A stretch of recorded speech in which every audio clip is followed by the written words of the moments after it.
Y'all can hear me? Let's do this thing. Welcome, everybody, to the Believe in the South Side show. It is your boy, Steve-O. You can find me on Twitter at Drunk Shy Sox Fan. And joining me, as always, my very beloved co-host. Yeah, let's be real, Steve. Come on. What's going on, everybody? It's Carrie. I'm on Twitter at that baseball fan, probably arguing with everybody. But speaking of arguing with people on Twitter, especially White Sox Twitter, we have the god of that with us today. So, Steve, I'll let you introduce our guest. Absolutely. We are joined, as you know, our live viewers can see here, by the one, the only, the biggest Twitter shit giver I've ever met in my entire life. This man is one of the nicest people you'll ever meet in person, but he is just absolutely unbearable on this app that we call Twitter.com. He is the one, the only, not King Mac. We are joined by Sammy Davis Jr., 5,000 from the future, joining us in the present, and with a luchador mask on. No, this is my real face. I told you I would reveal my face. This is my real face. This is the big reveal. This is what everybody tuned in for, to actually see your real face. So I'm glad that you could join us, as well as Mac joining us in the background. Well, actually, in the year 5000, everyone has to have this as wallpaper in their house. So this is just the wallpaper in my house. It's fantastic wallpaper. Do you know what? I think, he's a prophet, right? You know, the guy who's behind you. Can you read that prophecy for us, by the way, for our non-live viewers? Yeah, the prophecy is that people be wilding on these demonic spirits. And you got to just remember to walk in the flesh. Walk in the flesh, or are you supposed to guard your flesh and feed it? You have to feed your spirit, right? Yes, feed your spirit, bratwurst preferably. But yeah. So what's going on, guys? Thank you for having me on. Absolutely. It's our pleasure. We're stoked to have you on. Our guy, Sammy. We're just going to call you Sammy. That's your real name, please. Of course. Sammy, tell us a little bit about yourself and about your journey in becoming a White Sox fan, because, you know, we all know that you love pain and torture, apparently. Yes. So I was born and raised in Bridgeport. My family still lives on Canal Street. So I was always 3 blocks away from the park. Started following when I was probably 3 years old. First couple games were at Old Comiskey. Actually went to the home opener of the new stadium. I still remember that day. My grandfather was a corrupt politician, so I got to sit in the stadium club next to Governor Thompson. So that was pretty cool. And yeah, it's been that way ever since. Obsessed since I was 3. So I absolutely love that for you. I kind of envy the fact that you grew up so close to the park. You're getting dragged, by the way, in the comments by our friend Beer Garden Jim for not showing your face. Everybody says that we all know what you look like. If I were Jim, I wouldn't show my face either. This is fantastic already. The guy with the soul patch is talking shit over here. Oh, it's getting real tonight, ladies and gentlemen. Am I going to have to make another PowerPoint? Is that what it's going to come to? Please. That would be amazing. Honestly, you should have prepared another anti-Jim PowerPoint slideshow for this podcast. That would have been fantastic. I'll save that for the 1-away tournament. Even if I don't go against him, I'll still make a Jim PowerPoint. Ooh, that'll be a matchup for the ages. I'd be in support of that. As I pour myself my poverty bourbon tonight, Buffalo Trace. Thank you, Gabe. Love you. Gabe out here in the comments saying that Sammy Davis greater than King Mac, our other apparently guest tonight. As I was saying, pouring myself a little Buffalo Trace tonight. I know that's a little bit under your price range, Sammy Davis Jr. Would you like to tell us what you're drinking tonight? I know Carrie is dying to hear. Well, it's funny you mentioned that because I picked one specifically for Carrie tonight. I am drinking Manischewitz? Oh, you can't see. Mac is it is. Of course. The new Larceny Barrel Proof that Carrie had a heart attack on when everyone was posting about it the other day. What are your thoughts on larceny there? I am a big fan of. I used to like Rizemore, but now I'm more into weeded bourbon, which larceny is, and the barrel pick is screaming 63% alcohol. So but it's you still get a good flavor on it. So I like it. Fair enough. Carrie, how about you? What's in that cup of yours? Oh, a little bit of the herbal essences, as we say, right? Yes. He's got the urge to herbal. Pretty much. That's what I'm drinking tonight. So we're just gonna let Sammy Davis Jr. sing us to sleep tonight, ladies and gentlemen. I love you flexing the golden pipes, especially with the mask on, man. I'll take requests at the end of the show. Did you pay twice MSRP for that larceny? No. So I actually Baloney's partner in crime, Jason, told me to go to Benny's and ask if they hide it behind the counter, which they did, even though they claim they never hide stuff behind the counter. So whenever you go to Benny's, always ask if they've got shit behind the counter. Absolutely. Hey, that's how I've stumbled across a couple, solid bourbons as well too. So I know they do that at marijuana dispensaries. They keep good stuff behind the counter. No, they don't, because it's all the same shit. No, okay. But he gets that nice you get that nice tax-free baby medical. Do you get that dank kush, yo? Boy. No. Please stop. Please stop. I'll stop. Now apparently Billy is upset that Sammy Davis Jr., Brian, our friend, recovering prof, Gabe have all been on. Jordan Miller's been on this podcast. Wow. And we haven't had Billy on. Podcast? Oh. We have not had Billy on yet. Is that going to be our next guest, Carrie? I just don't get it. I don't get it either. So thank you for dropping that. I appreciate it. That was a fantastic drop. I love that Billy on. I think it would. I think it'd be great. I think we would have to put a rated R thing on or something like that. So, 100%. No, we definitely viewer discretion advised. Listener discretion. Yeah. You better get him some ketamine before he comes on, because it's just going to be rapid fire if he's on here. Fair enough.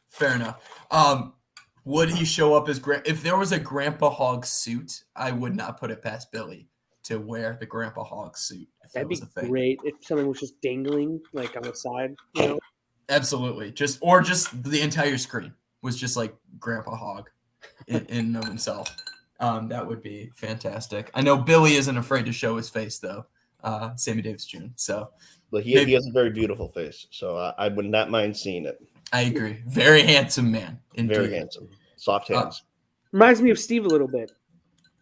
A little bit. I think it might be the bald head. Oh, I was just scratching my hair. Sorry. Of course. Casually, Carrie's itching his hair as I remind him of Billy. Billy's my father. Okay, don't make fun of him. On that note, we are a baseball podcast. We should probably talk a little bit of baseball. And not larceny. Not larceny, indeed. And not larceny and not the bourbon larceny either.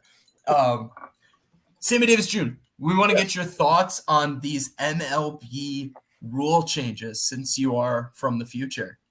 We want to hear what's going to happen here in the future with these MLB rule changes. First and foremost, I think the hot topic right now in baseball is this pitch clock. Mm-hmm. What are you thinking on this pitch clock? Absolutely love it. In fact, since I'm in the future and know this, in 2 years, games actually go down to 7 minutes. But seriously, I absolutely love it.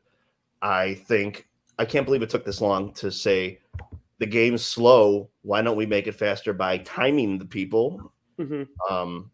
I do not get these purists who say, well, baseball is the only sport that isn't timed.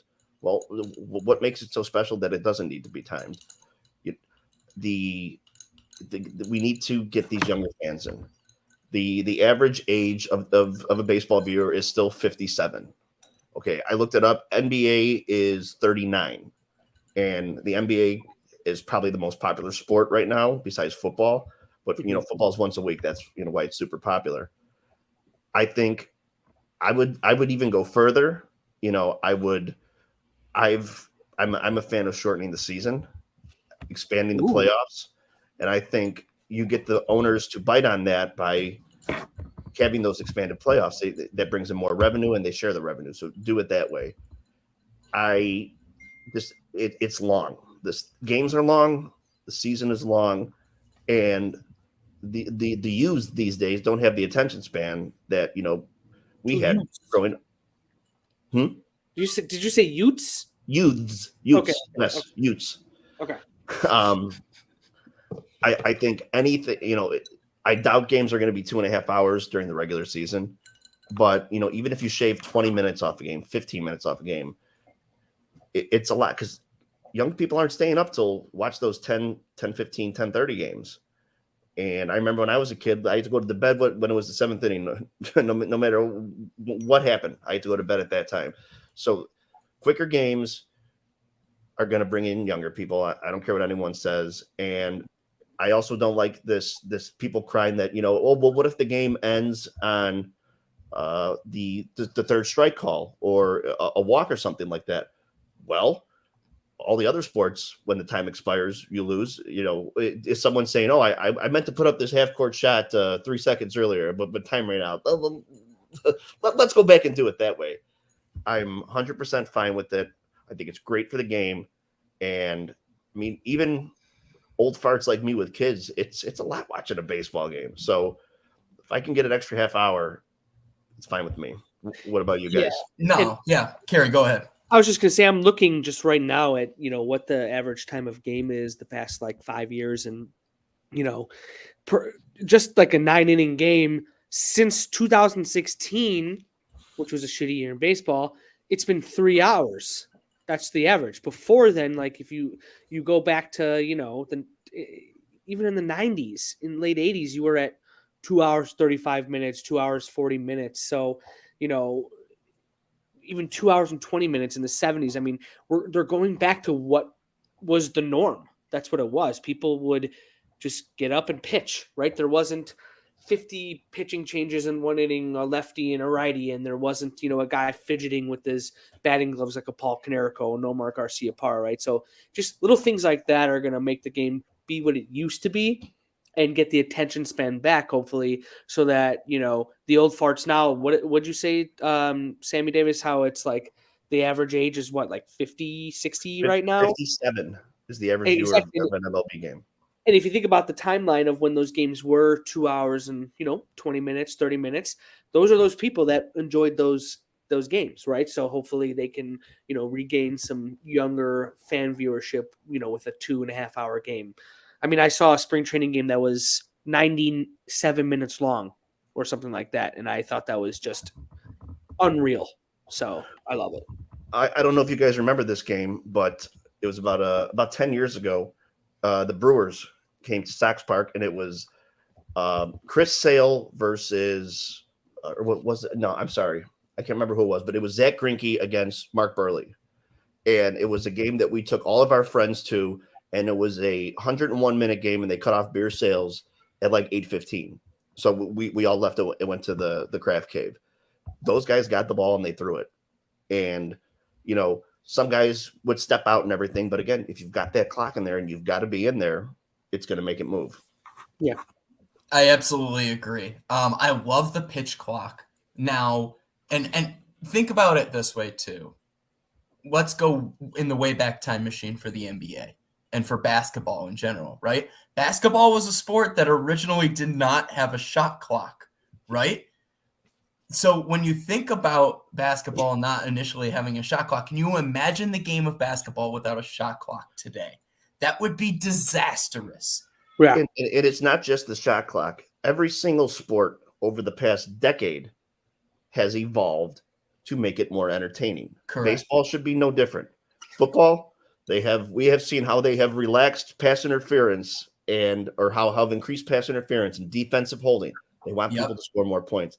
Basketball added the three-pointer. Yep. Basketball, superstars get their calls. More points. The scoring compared in the NBA, I think, is up almost 15 points from 20 years ago. Hockey. I remember when they got rid of the 2-line pass, which was you couldn't pass blue line to blue line, which is the dumbest fucking rule I've ever heard of in my life. Hockey is doing it every year now, making goalie pads smaller. Yeah, I guarantee you, in the next couple of years, you're going to see the pipes on nets be thin to let more shots in. Yeah. Everything evolves or else it dies. Sports are no different, and baseball should be no different. I don't care that it's the oldest sport. I don't care that it's the national pastime. Every sport has to evolve, or else it's going to go extinct. I absolutely agree with you. And I love that you brought up like the NFL and like pass interference and holding too. I mean, for those who are arguing like, oh, like the officials shouldn't like have an influence or the rules shouldn't have an influence on like how a game ends, like that's just part of the game. Shit, look at the Super Bowl this year, right? Like say what you will, but it is a rule, right? Take it for what it's worth. It kind of shows the hypocrisy of the purists, because the baseball purists say we can't have the electronic strike zone because the game needs some human element. Well, the human element is also what is. I keep looking at Carrie smirking, and it makes me focus down to the comments. I can't keep up. But then the umpire also has to make that call if the guy's out and not in the box, or the pitcher doesn't get his hand. So I mean, there's always going to be a human element. So you can't have it both ways. Absolutely. Absolutely. Now, can I play devil's advocate for a second? Of course you can. No. Mark Burley's best season in regard to pitch clock, like the fastest he ever pitched, he was still above 15 seconds between pitches. He was like 15.7. Yeah, 15.7, 15.8, something like that. And I know Carrie went off on my tweet saying, ain't nobody going to read all that. I ain't going to read all that, of course. Happy for you, though. Sad for you, though, too. I appreciate you commenting that when I made my Mark Burley tweet. But Mark Burley's the gold standard, right, of dealing quickly. Like, that's just known across baseball. Like, Mark Burley was like, oh, yeah, this is what we want baseball to be. Like, quick pace. Like, the inning goes quickly. He's wheeling and dealing without messing around, without stepping off the mound, like with no regard for what the batter really wants to do. And he was at about 15 seconds. But I think you got quick games from Burley, because as Hawk used to say, Mark Burley could throw it through a teacup. He didn't mess around with a lot of 2 and 3 ball counts. Mark was always in and around the plate. And, a lot of guys would sit on that first pitch fastball. So that's the other thing. And I think doing this is also going to get rid of the max power that everyone keeps talking about for the pitchers, where everyone's throwing 97 to 100 because they've got that nice little rest to throw the ball. But now if you got to get in and throw it, you're not doing your max velocity at every pitch. No, absolutely agree with you. And now my question would then be, would you guys be opposed to, in hindsight's 2020, and maybe I'm being too nitpicky here, but Mark Burley was about 15 seconds, and then even like Brandon McCarthy, who was his teammate at one point, and somebody who looked up to Burley, said Mark Burley's the standard, but it's unrealistic. Add 2 to 3 seconds. Would you be opposed to a 20-second pitch clock, or do you think that's just like, is it too nitpicky? Is it too like? No, I think that 20 is perfect. I think 20 is perfect, like the perfect number. I almost feel like 15 is too fast. Like if you guys have been watching any of these games, it's almost like a little bit too rushed. I'm gonna make my least favorite form of argument the slippery slope. I think if you put it to 20, then some people are gonna argue for 22, then 24, then 25, and then by the time the rule has just gone completely flaccid, like Steve-O on a Saturday night at 11 p.m. The booze do it to you sometimes. Whiskey dick. That's what they call it, right? There's actually a bourbon now called Whiskey Dicks. Oh, he's in the larceny collection? Recommend purchasing it. Instead, I would recommend Carrie's favorite bourbon, which is this one right here. Oh, yeah, there it is. Loves any chance to look at that bottle. I know he does. He had to, give a handy to the guy at Benny's for that. So it was cowboy style too. So I'm dying right now. I get what you're saying with the slippery slope thing for sure. And I really do think, although it seems fast and rushed right now, players and pitchers are going to get used to it. And if it was that big of a deal, the union would not have agreed to this, right? The union would have fought the league tooth and nail on this. It's really not as much of a big deal as a lot of old time fans or fans who are purists, quote unquote, want to make it out to be. Yeah. The thing I compare it to, it's remember when Facebook used to change their layout and everyone was like, oh my God, this is the worst thing in the world. I'm logging off Facebook forever. And then no one did, and everyone got used to it. Everyone gets used to it. And everyone's going to get used to I it. think Steve was too young for that. No, definitely have Facebook. I had a MySpace, man. Come on now. Oh, did you have a Zynga, though? I did not have a Zynga. That's where you beat me. What was your MySpace song? My MySpace song? Well, Yeah. I was in the days where I can't remember when I had like individual songs, but I definitely had MySpace playlists. When they was it the expanded. sound of the people in Charlottesville marching? I hate you so much right now. You are literally the person who I'm not even going there right now. American History X theme music. You know what? It's a good thing you weren't allowed to vote for Chicago mayor. I gotta say this.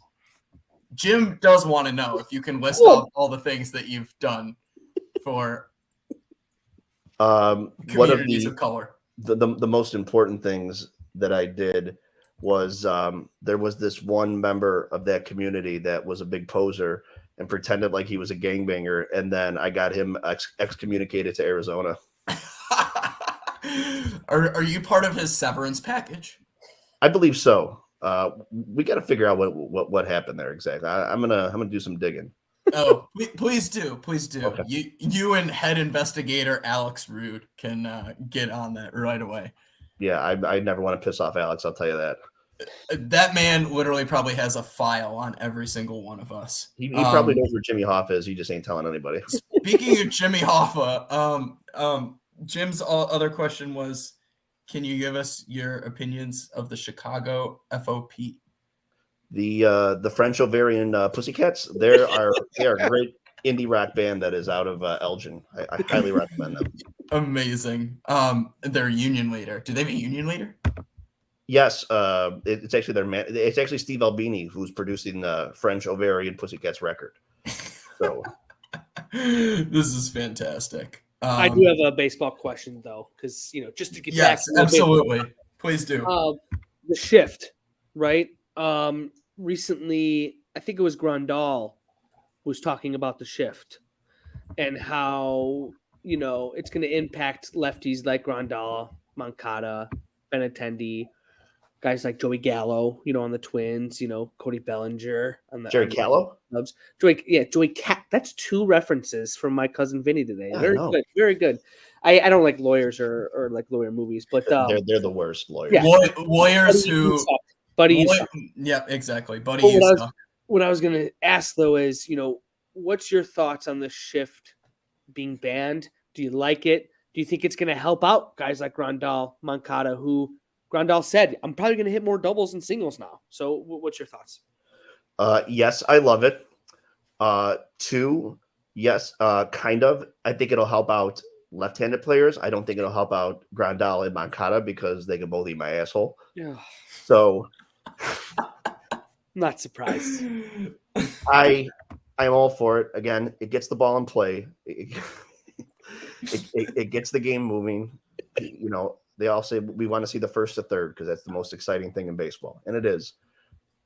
I am all for it. I would even go further. I would put little quadrants on the field that they need to be in because you still see that shortstop sitting at second base, sitting over there in the third baseman. So I would even go so far as making quadrants to keep them in because I want to see the ball in play, and I think that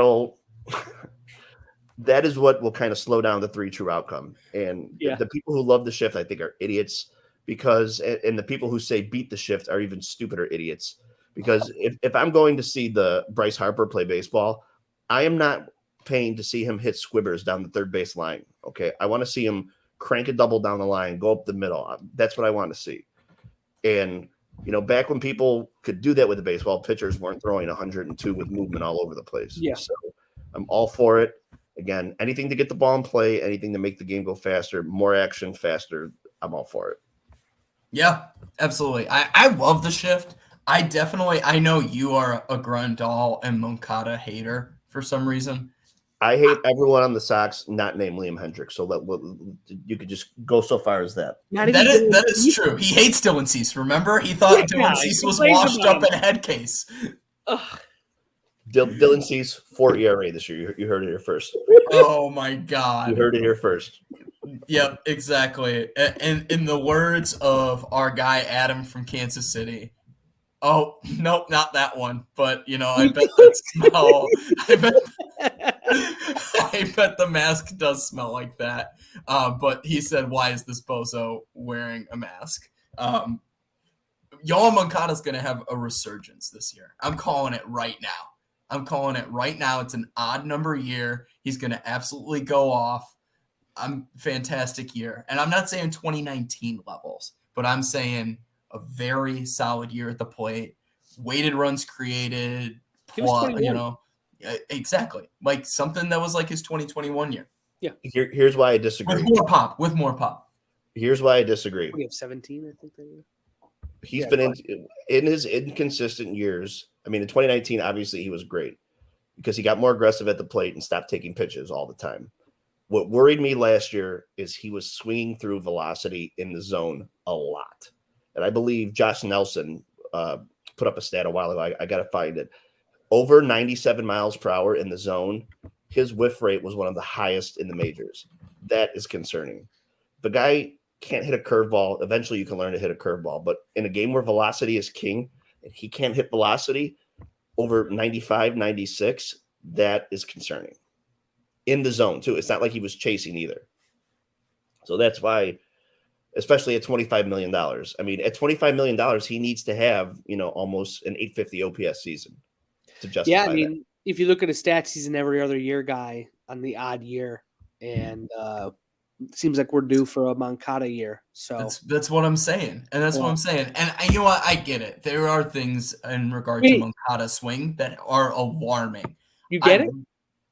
What's that? I just don't get it. Okay, thank you. Okay, there it is. There are things about the swing that are a little alarming. However, when you look at his body of work, we're talking about a 27-year-old guy here, okay? We're not talking about some washed-up veteran. We're talking about a guy that's still developing.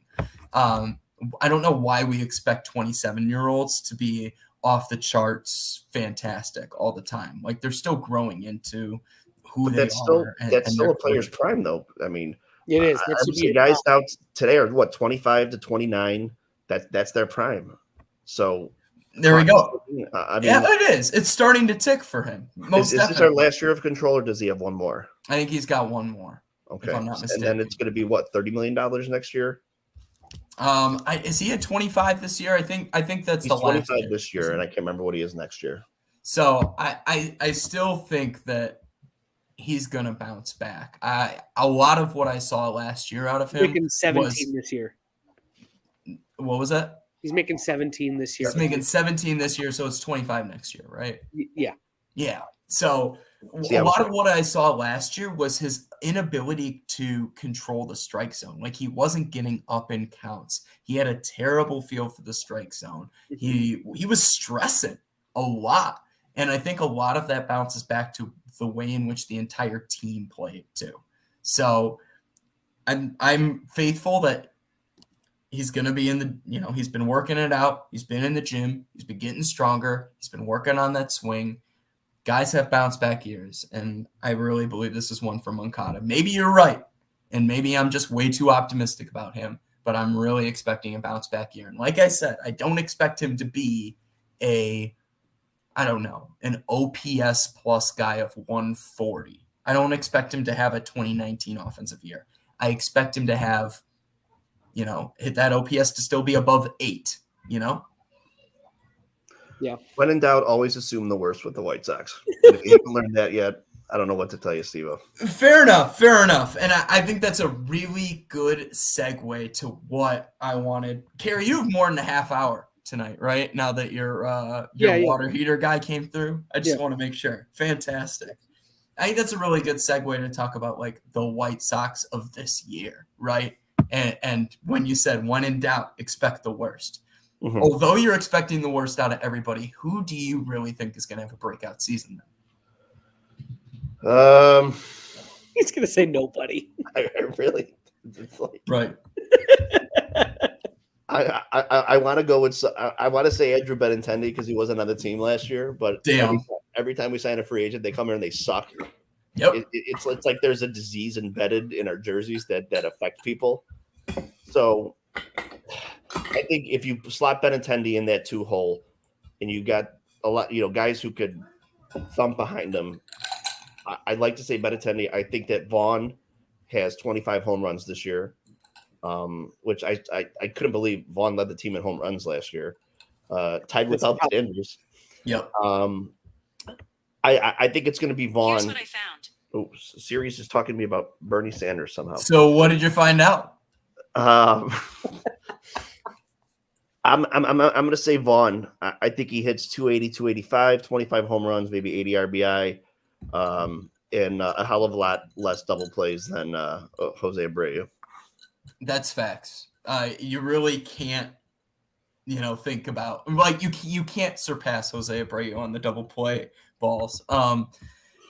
Speaking of balls, Adam says that his grandpa's scrotum looks better in your face. So, well, his grandpa's scrotum must have a weird if it's white, black, and red.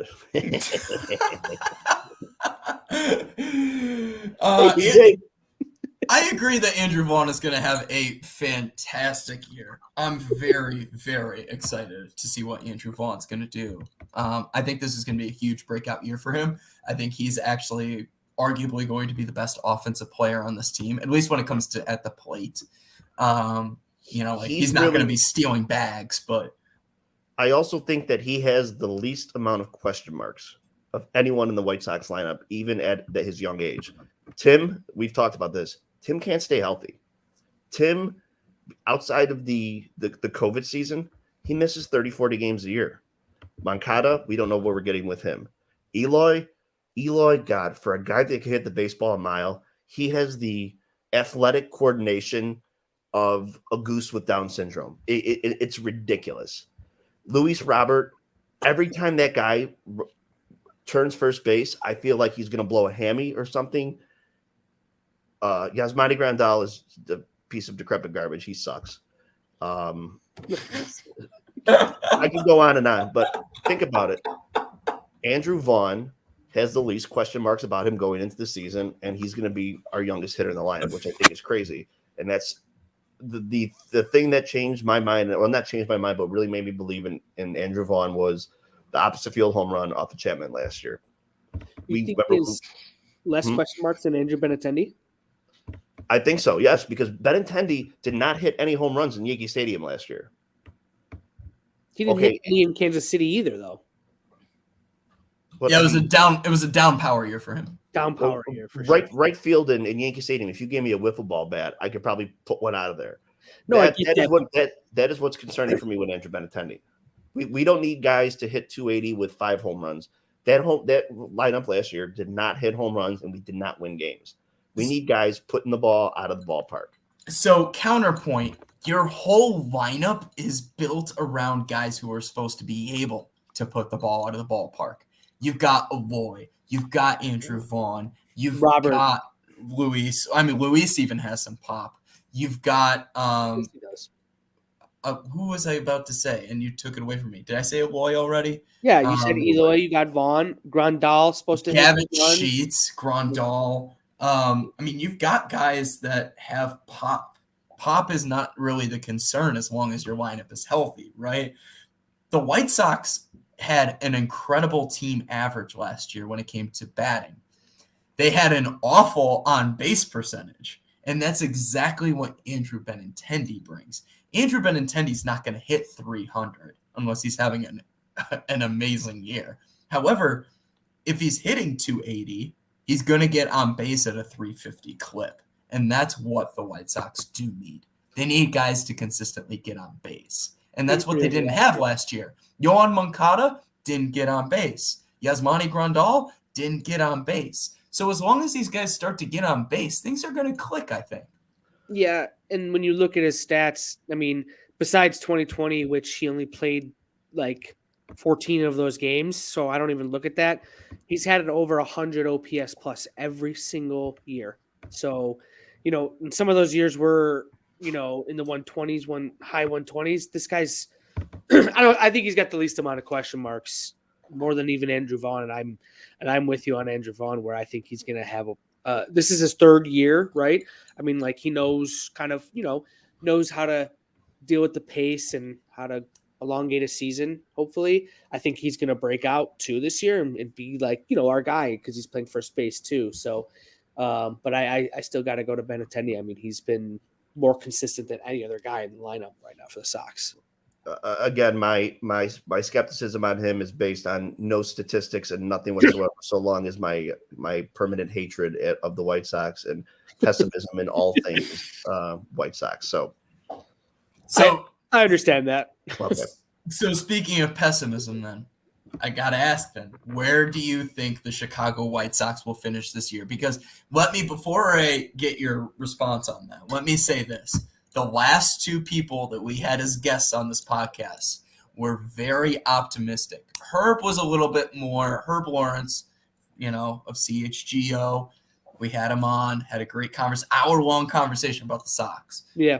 He went on and he said, this could be the worst case scenario. This could be the best case scenario. However, he said 86 wins, if I'm not mistaken, Kerry. Yeah, as the best 86. case or worst case scenario? As a realistic scenario. Yeah. He said, realistically, I think the White Sox are an 86-win team. Then we had Dan Victor on, who, is more tied to the White Sox minor league system and understands the prospects and has a lot of hope because he's seen a lot of these guys come up. And he said the White Sox are going to be either, he said, a 90 or 92-win team. I know you think that's crazy, Sammy Davis Jr. So tell me, my man, where do you think the White Sox will finish this year?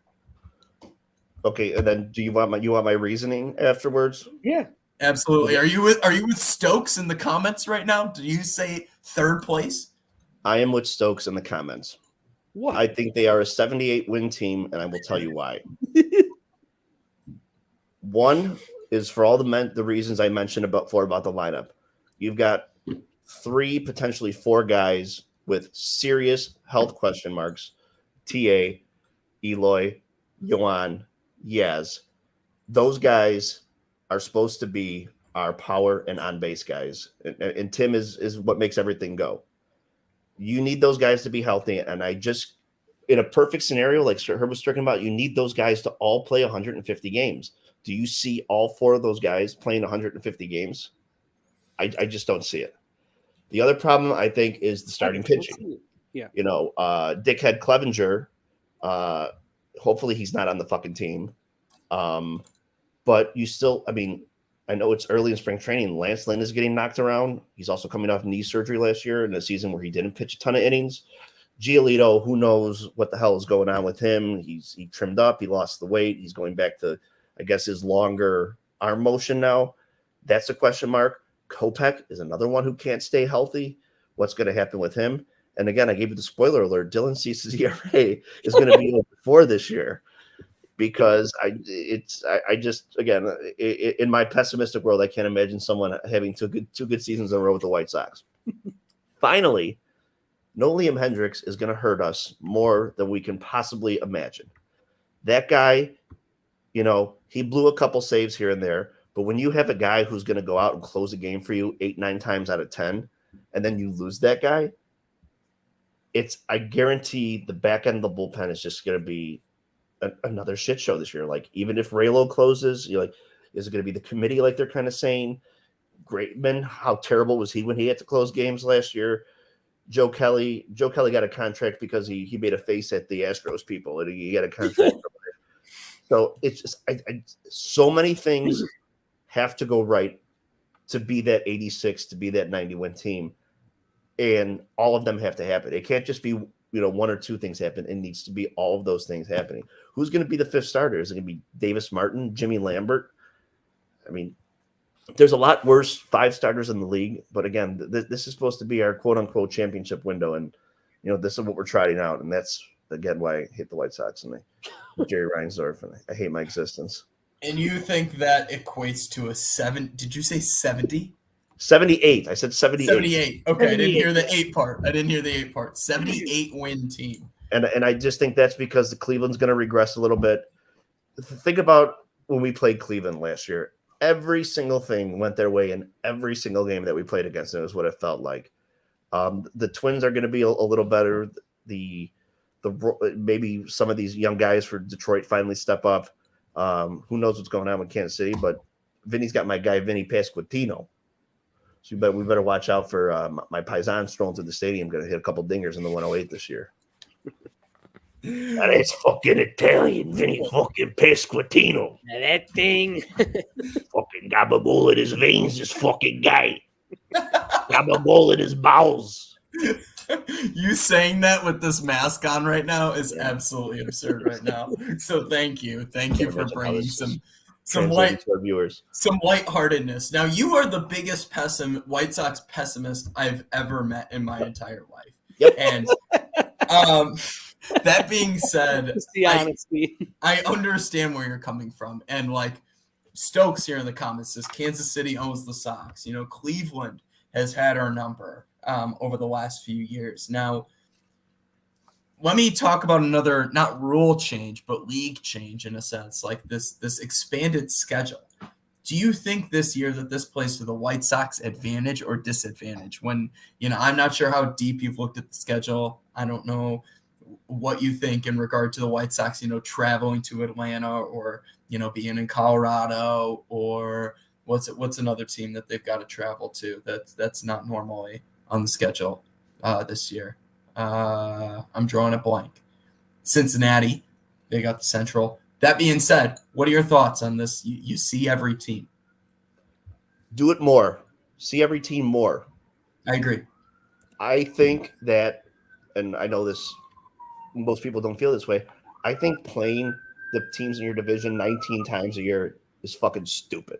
Yes. Agreed. Especially when you're in the AL Central. I don't care about Kansas City. No one cares about Detroit. Cleveland, who the fuck wants to go to Cleveland on a trip? Who wants to go to Minnesota on a trip? I say there's how many teams in baseball? 30, 32? I don't even know anymore. Fucking ridiculous. Divide that by 162, divide that by 30 teams, play everyone 5 times. I want to see everyone. I want to be able to go to new stadiums every year. I want to see all these great players who are in the National League who we don't get to see a lot. I want to see, again, maybe it's because we're in such a shitty division, and this division has always been, just the redheaded stepchild of the AL. Maybe that's a factor to it, but more games against more teams. I think we're the only sport that does it this way. I guess you could say football, where you're playing you're playing each team 2 out of 16, but NHL doesn't do it that way. NBA doesn't do it that way. That's another way to promote the stars of our game, which our sport does a terrible job of, because you're only seeing a small group is getting to see these stars a lot. So, Bryce Harper, the fans in the NL East, they get to see him a ton. What about, the AL West? Do they get to see him once, twice a year in their own stadium? He may not even play that third game. Do it more, expose more fans to more players, to more teams, and I think that's another way you grow the game. I absolutely agree. Now, let me flip this. Does this play to the White Sox advantage or disadvantage this year? Oh, God, no. No. Because there's so many teams better than us, and especially new National League teams that, the Mets would kick their dicks in. 90% of the NL East would kill them. It just makes you realize how shitty the Sox are, that we have this division that's been, 60% to 80% dog crap for the past 20 years, and we've got one World Series to show for it. And then you ask where my pessimism comes from, Steve. Fair enough. So then let me throw this back at you. Obviously, you are the biggest White Sox pessimist that I know, right? Trademarked, yes. Trademark, easily. Sammy Davis Jr., biggest pessimist. Now, who do you want to blame the most? This is a question that I asked Herb Lawrence when we had him on, and his answer was very fascinating to me. So let's take it back to 2019. Okay, when this rebuild was kind of underway or really hitting its kind of its close, actually. The rebuild was hitting its close in 2019, and we were going into 2020 with optimism. Who do you want to blame the most for why the White Sox are in the situation they're at?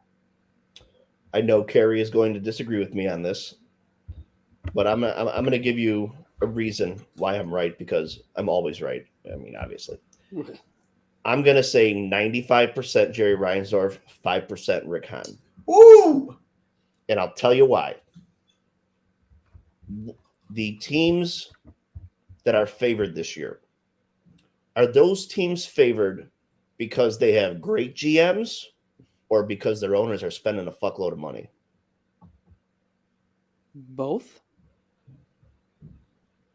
San Diego would be my exception. I don't think AJ Preller is a great GM, other than convincing his owner to spend money. How is he not a great GM? He convinces his owner to spend money. He's a good GM that before this like recent splurge, they still got the Manny Machados because they know what a good deal is, right? That's a good GM right there. So you can't be a good GM if your owner has your balls in a vice. Rick Hahn's balls are in a vice. We cannot be a serious team. We will not be a serious team until we sign superstar players for 9-figure contracts. Now, I know people will say, well, hey, the team with the most expensive payroll doesn't win every year. Yeah, but they make the playoffs every year. Gives them a chance every year. Look at last year's NLCS. Bryce Harper literally put that team on his back and won them the NLCS. Correct. If you ask 99 people, why did the Padres make it to the World Series? They're going to say Bryce Harper. We cannot be a serious contender with the way Jerry is running the team. And we know we have some insight from our good bootlicker, Eloy versus the Wall, or the reason for that. Jerry Reinsdorf has sold off his stake in the team ever so slowly over the years. I think the last I heard, he owns like 13% of the team. Really? Because yes, that is what I heard. Because what they are doing, it's a very smart way if you want to make money. What has appreciated more than sports teams in the last 15, 20 years? Anything? I mean, teams have gone up tens of millions of dollars each year just in worth. Yep. Then you add the stadiums in there, then you add these network deals. They're going to keep getting more and more and more and more because there's always going to be a premium for live sports. Okay. Mm-hmm. We are in the third biggest market in the media market in the country. We should be spending like a team like the Yankees, like the Mets. I think San Diego is the 27th biggest market. So you cannot tell me that Jerry's TV deal does not allow him to spend more money. And again, bootlicker Eloy is like, well, they spend what they bring in. Well, I guarantee you that the Padres are spending more than they bring in. I guarantee you that a lot of teams that are at the top of these payroll are spending more than they bring in. Jerry is ballooning this asset so we can sell the team. And I'm paraphrasing Nucky Thompson or Jimmy Darmody from Boardwalk Empire. You can't be half a contender anymore. If you want to win a World Series, you've got to spend $200 million. I'm sorry. I just think that's the way it is. You've got to take a chance on these players who are 28, 29 years old, give them a contract till they're 38. If this is our window, I think it's shut before it even opened because of the constraints from Jerry put on Rick. Now, I know Kerry used to say, well, Rick Hahn spent a ton of money on the bullpen last year. That was the wrong place to spend it. But think about all those contracts. They were all 1 and 2 year contracts because he wasn't able to offer someone, 10 years, $350 million. But he has been able to offer people that. And Machado got that half-ass $300 million. Not even him. Zach Wheeler was actually the White Sox outbid the Phillies, and Zach Wheeler decided not to come here. No. Zach Wheeler's wife decided he didn't want to come here. So remember that. So whenever Zach, I always love when Zach Wheeler gets lit up because I'm like, well, you shouldn't let your wife have your balls in her purse. So that's a different story. But again, we've talked about this. The contract to the Manny Machado offer was such a fucking Jerry Reinsdorf deal that it just screams like that's the prototypical moment where you've got to backload this contract with incentives because you don't want to pay at the end. Like Do you think Rick Hahn would have preferred to offer him, straight up 10 years, $300 million? Of course. But Jerry is ultimately the one who is going to be responsible for it. Trades, that is entirely at a GM. There have been some bad trades. But again, I will 100% admit that. But again, you could overcome bad trades by signing good players. Think about if we signed Jacob deGrom for, say, 2 years, $80 million. That puts the White Sox at the top of the AL Central. Think if we picked up, I can't remember who was a big right field free agent. If we picked up a right fielder, a second baseman, and a starting pitcher, and added maybe $80 million to the overall salary, we would be number one in our division and a World Series contender. They chose not to do that. They chose to give the biggest contract in team history, $75 million to Andrew Benintendi. Is Benintendi an upgrade? Of course he is. But having Benintendi as your 2-hole hitter is not going to win you at the World Series. Having Benintendi as your 7 or 8 hitter, that's a different story. So that is why I think it is 95% on Jerry Reinsdorf, because the game has changed in the past 5 to 10 years with these massive contracts. And the teams with these massive contracts are competing every year. They're not winning every year, but they are winning. I would just like to point out the White Sox had a $203 million payroll last year. They did. How much of that was dedicated to the 1 or 2 year deals that they gave out? 40? Joe Kelly got 17. Still, you can't. Got 15. You can't, and that's the problem. Is if you are going to be a contending ball club, particularly with the way the White Sox spend. So there's the Jerry caveat, right? You have to spend the money more wisely. So when you're stepping into the GM of the Chicago White Sox, when you are Rick Hahn, and Jerry Reinsdorf is ultimately your boss, basically, you know what your constraints are, and you have to work with that. Mm-hmm. And I don't think that Rick Hahn has been fully wise enough.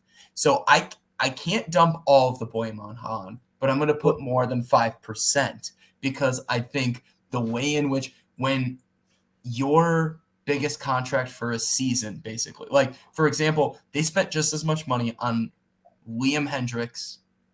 Let me actually rewind that entire statement. 2 of their biggest contracts throughout this window have been on a catcher and a closer. Yeah. That's not wise. Not wise when you know your financial constraints. Yeah. And also on top of that, when you know your financial constraints, you can't be offering guys who are not yet fully proven, Eloy, Luis, Moncada, huge contracts to lock them up long term. So for me, it's 50-50. And this is why I ran a poll on it like 6 months ago. Who do you want to blame the most? And 70% of the population of people who voted, Sammy Davis Jr., were with you. They said, fuck Jerry. It's fucking Jerry. For me, it's 50-50. I want to blame Hahn just as much as I want to blame Jerry. And for me, and my question then is put on the table here, why the hell does Rick Hahn still have a job other than maybe, because of Jerry? Yeah, because his balls are in Jerry's purse, like you said. Yeah. Because Jerry, we know, is loyal to a fault. That's why Kenny Williams is still there. That's why Garpax stayed so long over there. And I also think if you fire Rick Hahn, what good GM is going to want to come into this situation? Well, a good GM, what we thought was a good GM, came to the Bulls. So, he struck the lottery with Jokic, and then we banked on that. I don't know about that. Those teams were pretty well constructed in Denver, but and it's not like he didn't construct a team that was actually on the rise here before some injuries, but it shows you can't fuck up as a GM under Jerry, right? Because you are financially, restricted, right? So you have to do it right. And it's hard to do. So I'm with you, Steve. I think it's 50-50. I'd put 51% on Rick Hahn for this and 49% on Jerry, just because of how he constructed this roster. And I was just looking at what the roster was made up of last year and the 1-year deals. There was only two 1-year deals, and those Vinny Velasquez. 3, sorry. Harrison, Cueto, and Velasquez. Everybody else was on 2 or 3 year deal longer than that, 4 years. But Joe Kelly and Kendall Graveman, how much was their combined last year? They made a combined $15 million. Okay, and then Harrison was $5 million, so that's 20. Mm-hmm. And then Cueto was $6 million. Cueto was $3 million, and Vince Velasquez was $3 million. So that's puts you from 200 to 170, but that's where a lot of teams were sitting was at 170. Oh yeah, and I'll give you, I forgot AJ Pollock was here for a year, but he was technically you could have had him for 2 years, but he was at 14.5 million. He's saved the White Sox. I cannot believe that he tested the market. And I think that is a testament to how bad the clubhouse culture is. And I think that is a testament to he hated being here so much. He said, I'm going to take a risk at losing $12 million. Exactly. And I think that's a testament to like how bad Tony was. And I'm really looking forward to the coaching staff change. And I think that's why I'm rooting my optimism. Like I'm still somewhat optimistic is there's so much coaching staff change. Yeah. We'll see. So, well, Sammy Davis Jr., there's one question that's been waiting in the balance. And I know that this guy has been ragging us in the comments, waiting for you to answer this. Are you willing to answer it in the last 3 minutes that we have before we hit an hour? Yes. All right. So the question is FMK, fuck, marry, kill, King Mac, Justin from Bad Guy Radio, and everybody's favorite, not so much favorite, Jason Hosking. You know what? I'm gonna go. We'll start with fuck. I'm gonna fuck. I'm gonna fuck Hosking, just because he'll probably try to force me to do it anyway. So, yikes.